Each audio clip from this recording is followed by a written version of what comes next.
Magandang araw sa inyong lahat at welcome sa aking channel.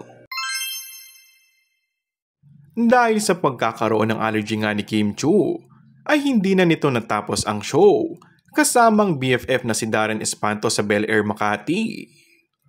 Nauna na umano itong umalis sa venue at hindi na nakapagpasalamat.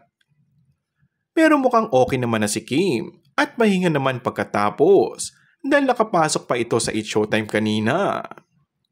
Actually, may isang close kay Kim na nagsabi na madalas naman daw magka-allergy ang aktres sa mga kinakain nitong seafood.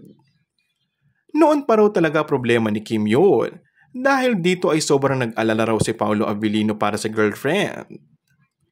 Ang dinig nga, kahapon ay may taping na uli ang aktor para sa bago nilang pelikula na mapapanood sa susunod na taon. Hindi naman itinago ni Paolo ang labis sa paghanga kay Kim dahil sa dedikasyon sa trabaho, may nararamdaman man o wala, ay daig pa umano ni Kim ang producer dahil sa sobrang focus sa trabaho. Napansin din ng aktor ang pagiging versatile ni Kim sa husay sa pagganap sa iba't ibang role.